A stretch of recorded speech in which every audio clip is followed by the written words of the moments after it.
রং না দেখে রঙের খেলাতে মেতে ওঠে। আমাকে একটু আগে জিজ্ঞাসা করলো সাংবাদিক, আপনি হঠাৎ এই কথাটা বলছেন কেন? আমরা যখন কালনা কলেজে পড়তাম তখন এই উৎসব মানে কোনো রাজনৈতিক রং থাকতো না।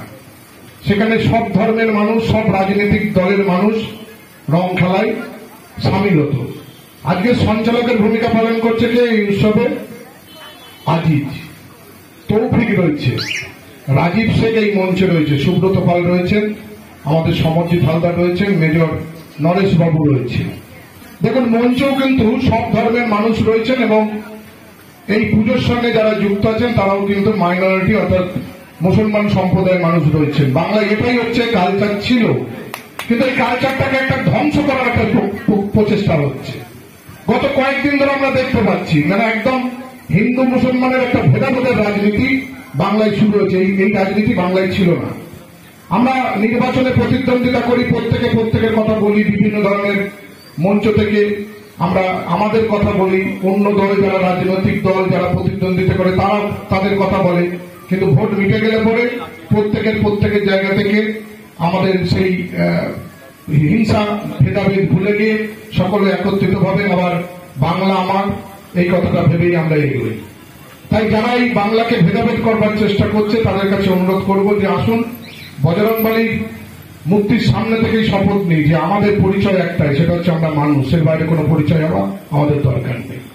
তাই সকলের কাছে অনুরোধ করব যে দুদিন ব্যাপী যে রং না দেখেই আসুন আমরা রঙের খেলায় মেতে উঠি। বললেন যে রং দেখে রং খেলবেন, এই ব্যাপারটা যদি একটু বলেন।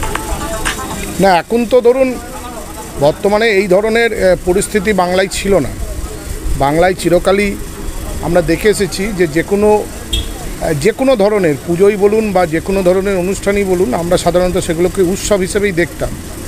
সেখানে সব ধর্মেরই মানুষ বিরাজ করতো, প্রত্যেকটি ধর্মের মানুষই সেই সমস্ত উৎসবে সামিল হতো।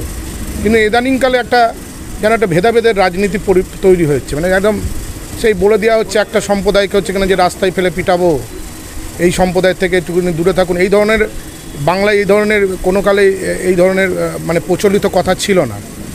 তাই উৎসব মানেই আমরা জানতাম, ধরুন হোলির উৎসব মানে আমরা সব ধর্মের মানুষ একত্রিত হই, রং টং খেলি, সবাইকে রং মাখাই এবং সারাদিন ব্যাপী আনন্দ মানে এক ধরনের উৎসবে আমরা মেতে থাকি। কিন্তু ইদানিংকালে যে ধরনের কালচার সৃষ্টি করার চেষ্টা করছে, বিশেষ করে আমার বলতে কোনো অসুবিধা নেই, বিজেপি এই কালচারটা নিয়ে আসছে বাংলায় এই কালচারটা ছিল না। তাই বলা আর কি যে রং দেখবেন না, সকলে মিলে একসঙ্গে আগের যে সৃষ্টি ছিল, আগের যে কৃষ্টি ছিল বাংলার, সেটাকেই ফিরিয়ে আনার জন্যই আর কি মূলত বলা যে আসুন আমরা সকলে মিলে অতীতে যে ধরনের বাংলা ছিল, এই বাংলা হচ্ছে এখানে যে কাজী নজরুল ইসলামের বাংলা, এই বাংলা রবীন্দ্রনাথ ঠাকুরের বাংলা, এই বাংলা স্বামী বিবেকানন্দের বাংলা, এই বাংলা রামকৃষ্ণের বাংলা। তাই এই বাংলায় যে কালচারটা অতীতে ছিল সেই কালচারটাই যেন থাকুক। আর বাংলার মুখ্যমন্ত্রী মমতা বন্দ্যোপাধ্যায় বারবার একটা কথাই বলছে যে ধর্ম যার যার, উৎসব সবার। সেই কালচারটাকে নিয়েই আমার বলা যে রং দেখবেন না, রং না দেখে আসুন সকলে মিলে রঙের মেলায় আর রঙের উৎসবে মেতে উঠি।